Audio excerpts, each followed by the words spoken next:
సత్యంగా 40 ఏళ్ల తర్వాత పోరాటం చేస్తున్నారంటే ఆ ఘనత రేవంత్ రెడ్డి గారికే దక్కుతుంది. రేవంత్ రెడ్డి గారు బీసీల కోసం 42% రిజర్వేషన్ ఇస్తానని ప్రకటన చేసిన తర్వాత జీవో ఇచ్చి హైకోర్టులో జీవో ఆపేయడం జరిగింది, స్టే ఇవ్వడం జరిగింది.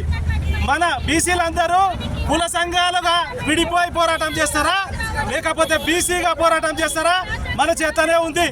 ఒక్క కుల సంఘం ఒక తీరు, ఒక్క కుల సంఘం ఒక తీరు పోతే ఇది కాదు. మన అందరి కోసం పోరాటం చేయాల్సిన అవసరం ఉంది.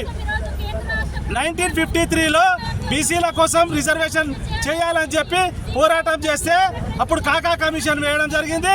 1973లో 27% రిజర్వేషన్ ఇవ్వడం జరిగింది. పీపీ మండల్ కమిషన్ వేసి 27% రిజర్వేషన్ ఇవ్వడం జరిగింది. ఇంకా 40 అప్పటి నుంచి ఇప్పటి వరకు 40 ఏళ్లకు ఇప్పుడు మన బీసీలలో ఐకమత్యం వచ్చింది.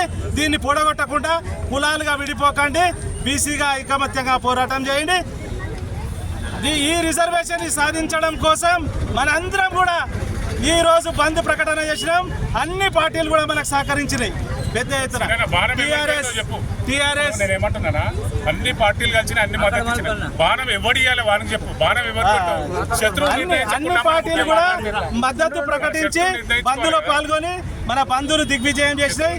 మన వికారాబాద్ అందరూ అన్ని సంఘాల వారు ప్లస్ వ్యాపారవేత్తలు అందరూ కూడా స్వచ్ఛందంగా బంద్ పెట్టిండ్రు. బస్ డిపో కాడికి పోయినా పొద్దున 4 గంటలకు వాళ్ళు కూడా బంద్ ప్రకటించారు. అన్ని కరెక్టే ఉన్నాయి. కానీ మనము ఇక ఈ రోజు బంద్ చేసి ఇంట్లో వండుకుంటే కుదరదు. ఇక ముందు తెలంగాణ ఉద్యమాన్ని